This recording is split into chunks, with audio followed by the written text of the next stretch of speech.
Hello, Brian here from Desert Fab Works in Fort Mojave, Arizona. We're a custom CNC plasma cutting shop, and a lot of times we get questions about material handling. How do we take and move material on and off the table, from our truck to the table, storage, everything like that. I also see this a lot of times on the forums on Facebook and some of the other blogs. And a lot of people are working in small shops, home-based shops, and they don't have the ability to have overhead cranes or a forklift. And that's the same situation I'm at. So what I came up with was to take and use a Harbor Freight engine hoist to accomplish that. So this is my lift, and I'll go through some of the components here in a minute. Mine has been heavily modified for some other purposes, but if you get the basic Harbor Freight engine hoist, you're looking at, for the 1-ton model, about $179. You can always get a 20% off coupon. If you do the 2-ton, you can get that for about $229. So all said and done, this is a 1-ton, and when I originally purchased it, it was for hoisting engines. It wasn't for moving material. So I bought the 1-ton because it's less expensive, and I didn't expect any engines that I was going to move to be more than 2,000 pounds. So to do it over again, if I'm going to do it strictly for moving material, I would definitely buy the 2-ton model. Just beefs up the safety factors, not much of a price difference, and that added safety factor is a benefit on extension. But I'll show you a few things I did on this one to take and increase my safety factor and make it more versatile for our moving material. To give you an idea about the weights involved and for CNC plasma cutting and what you'd be moving, if you look at a 1/4 inch 4x8 sheet, you're looking at about 326 pounds. If you're moving a 1/2 inch plate, about 652 pounds for a 4x8, and 5/8 would be about 816 pounds. So in a home base or a smaller shop, the 1/2 inch 4x8 is probably going to be the top of what most people would be moving. But if you have a 5x10 table or something like that, you definitely could have more weight. So something to take into consideration when you're purchasing and setting this up is to make sure that you have enough of a safety factor in all your components, that you're not exceeding anything and you're going to have a failure. So on that, one caveat to all this is designed for hoisting engines, never designed for moving material. So this is an at-risk type thing. So modifying, using something other than it was intended, you always run the risk of failure of one of the components or hurting yourself or somebody else. So make sure that anything that you do at your own risk, and that you take into safety, the considerations of safety on all the components as you build it. So let's get into the modifications that I did for this one here. So you really don't have to do any modifications to a standard Harbor Freight engine hoist to take and move material in the 4x4 size. You're going to be able to take and use the arm that it comes with and get enough extension and to be able to do everything you need to do with a stock engine hoist if you're keeping your sheets 4x4 or smaller. When you move up to a 4x8 sheet, what you run into is needing extra length on this arm so that the material doesn't contact. You can see the contact marks back here, so that you don't contact this and you have enough room to maneuver. And when you extend this arm, one of the things that you're working against is the strengths of the arm and the design. So on this one here, being a 1-ton model, you get this back hole back here. There's 4 holes on it, and you're at the 2,000 pounds back here, and then 1,500, 1,000, 500 when the arm is all the way extended. So 500 pounds, we're talking about moving a 1/2 inch sheet. That's 652 pounds. I've exceeded the design of this with going out there at this point. So I knew that was going to be a problem for me, that I was going to exceed the strength requirements and the design of this, so I needed to take and do some upgrades on here so that I can increase the safety factor and ensure that I wasn't going to have a failure at some point. So this tube up here is kind of an odd size. It's 2 3/4 inch square tube. So that creates a little bit of a problem that I couldn't just slide in a simple replacement arm here. So what I ended up doing is taking 3/16 plate and doing a box sleeve inside here that slides in and is welded in. It takes up the entire length of this upper arm support. Then I took and purchased some 2-inch square, 1/4-inch wall tube for my replacement arm. And I got one that is about 2 feet longer than the stock. So that gives me the ability to lengthen it and go out the additional distance, so a 4x8 or even a 5x10 can take and come in here and clear. This is going to be my halfway point, so I would want to take in this middle of my sheet, working back. I'm going to have 5 feet of clearance on this side for a 5x10 sheet, or 4 feet if I'm working with 4x8. So that is what I did on here. Now this Harbor Freight engine hoist is about 5 or 6 years old. So the design parameters and tubing size and things like that can change over the years. So consider that when you're purchasing or designing, that you take and measure everything up. But this added sleeving the tube with 3/16 plate and then going with a 1/4-inch wall, 2-inch square tube. The strength requirements that I need are far exceeded, and I have at least a 2-to-1 safety factor built in there with using that. So one of the next modifications that I made was to take and replace this hook up here that comes on the stock one with this swivel hook.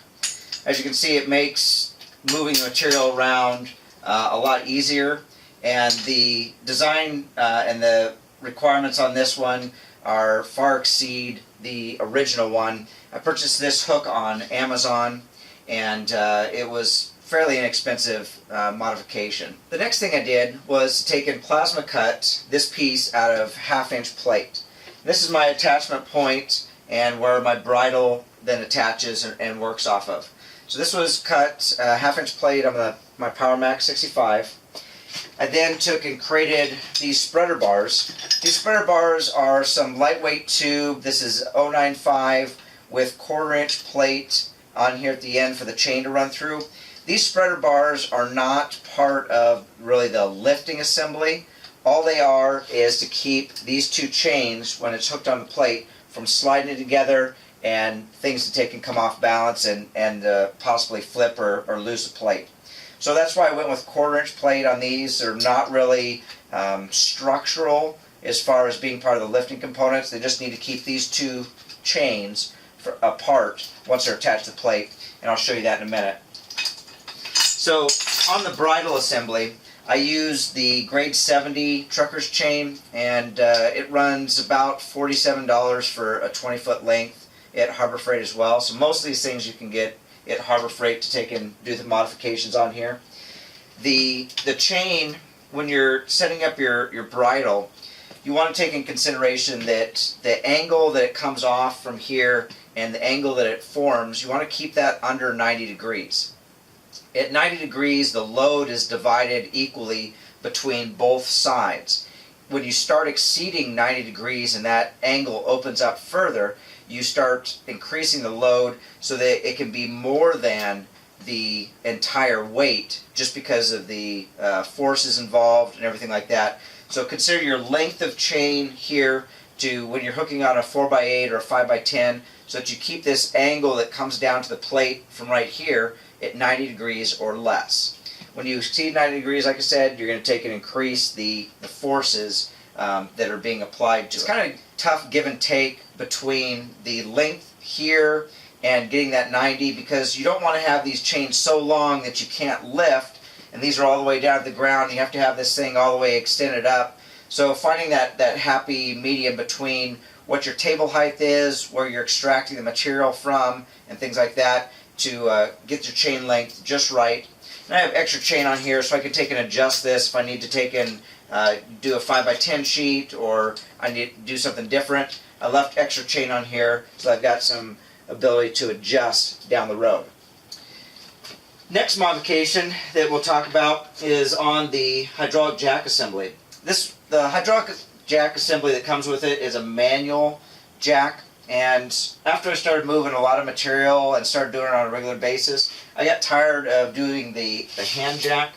So what I did is replace it with this 8-ton air over hydraulic, which is about a $95 upgrade to the whole thing. But it makes moving this up and down a lot faster, a lot easier, less work to take in and adjust everything. You can just tie this into regular shop air and go from there. The next modification I made was to take and add the Scuba cylinder onto the back here. Now this allows me to not be tethered to a shop airline, so if I take in wheel out to my truck and I'm going to pick a piece of plate off or I'm going to move something else around, I don't have that airline that I'm towing behind me, worry about running over or getting cut or caught. So this whole unit is totally self-contained with my air and be able to raise and lower this. And being a diver, I have plenty of scuba tanks lying around, I can get them filled easily. So for me, this made sense to take and put this on the back. But like I said, shop air will work just fine. At the bottom here, this bag is just some other lifting slings, some extra chains, extra hooks. So if I'm doing something other than moving material, I've kind of got everything in one spot to be able to take in and move material or hook things up or rig something up. So if you've been looking close at this, you're going to notice that there's a lot of other things on here that are not stock. And for a long time with my my second table that I kept it in the stock configuration as far as this bottom assembly goes. But with my purchase of my new Westcott plasma table, I found that I needed to take and have a lower profile so that I can fit underneath the table because of the table's design. I need these wheels and these arms to be able to slide underneath the table. In the stock configuration with the wheels that came with it, it was too high and I couldn't slide underneath the table. So I took in plasma cut some plates. Once again, I took in, used my PowerMax 65 and I cut these plates out of 1/4 inch down here. And there's a total of 6 plates that I cut for different spots on here. And let's show you a close-up of those now. So these are the plates on the rear. And then there's the middle. And then up here is the front plates. And basically I took and needed to modify this and get the lower height because the wheels used to mount down underneath here. And with moving the wheels to this location here, I gained about 4 inches that I was able to lower this entire assembly. You can see where the bolt holes are, where the wheels used to attach underneath the plate, and then now I've moved them up there.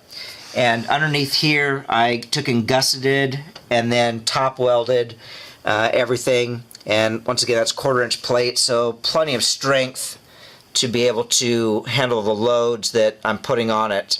And now I have that really low profile, as you can see here, that I can take and slide right under the table and still be able to use this very effectively.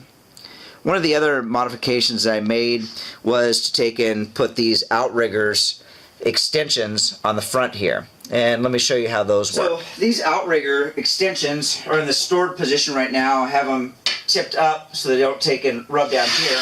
But basically I slide this out, turn this, and slide this back in, and I have this foot plate on the bottom here that has a screw adjustment. And if I'm going to put this into a situation where I need to have that upper arm all the way out, really extended, you have to worry about tipping this whole assembly. And that's one thing that you need to be aware of when you're moving material like this, is if that weight exceeds the tip point out here at any point, and especially if it swings at all, it can exceed that tip point a lot easier.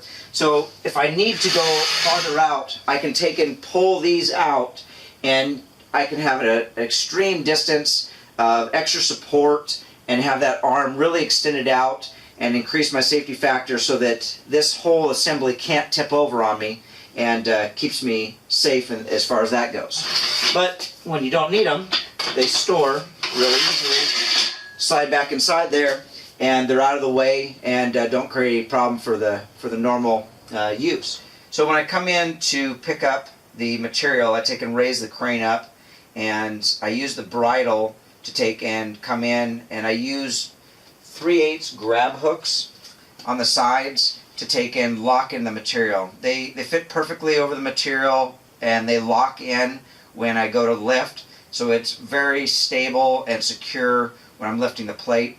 The bridle, the idea behind that is to take and keep the chain separated, to spread out the load and to make sure that during lifting nothing moves. If it wasn't for the spreader bars and the bridle assembly, the chain would want to slide together. It could become unstable. So those spreader bars hold the chain apart and make it very stable for the lifting process. So with the 2x4s underneath the different size of material, I can come in with the grab hooks real easy. I take and slide the hoist underneath the truck, extract the plate out, and then move it over onto the table.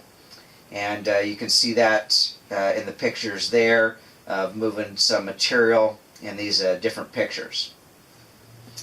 One other little thing I'll take and talk to you about is when you're taking and doing this top bar, this bar extension, or these slide-in pieces here, 3/16, use your plasma cutter. I mean, that makes it so much easier to take and then drilling and doing this little notch out here and putting all these holes in here for all the different. If you were to take and drill all that with a 1/4-inch wall and a 3/16 plate, you'd be here forever, and it's gonna kill your bits trying to go through this and get the alignment in. It's easy to set up a little jig on your plasma table, design it in CAD, and then plasma cut all these pieces like I did with the PowerMax 65, and be able to take and make this really easily. Once you have your top bar, I took and marked several positions along here. So I've got position marked here for stowing it, so when it's down I know that it's not going to hit the ground or have any clearance issues. And then I have a spot for 3x3, 4x4, 6x6, 4x8, 5x10, so I could take and move it out. I know exactly when it's going to be aligned here to work with that size plate, and then I can take and stick my pin in and lock it in place. That just makes it real easy for adjustment as you're going along. Now, one of the big advantages to this is it's how compact it is when you want to store it up and put it away. In a small shop, a home-based shop, size is a big issue. So you want to take and have something that's very easy to move, very compact, because you usually don't have a lot of room to work with, is exactly what I've got going on here. So when this thing goes to take and go into storage mode, it's really simple. Take a let down my ram. You'll notice when I took and did that, I have a thumb screw on here. I got that thumb screw from the guys over at Rogue Fabrication where I got my tube bender. That makes it so much easier to take and adjust instead of having to get out the tool and try to do this. It's very easy to take and use this thumb screw. Take and basically knock the pin out on the old one. You take and put this on there, put the cotter pin back through, or another pin, and lock it in place, and away you go. Makes it so much easier. Definitely something that you want to get. Once I'm down in this position, I take and pull my pins down here.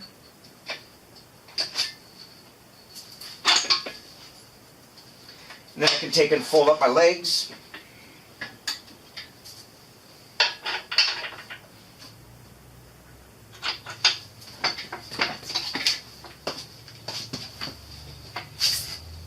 Now with these wheels on here and the way I end up doing this, it makes it a little bit tougher to get to these pins and to be able to take and pull the pins out, but still it's not that bad.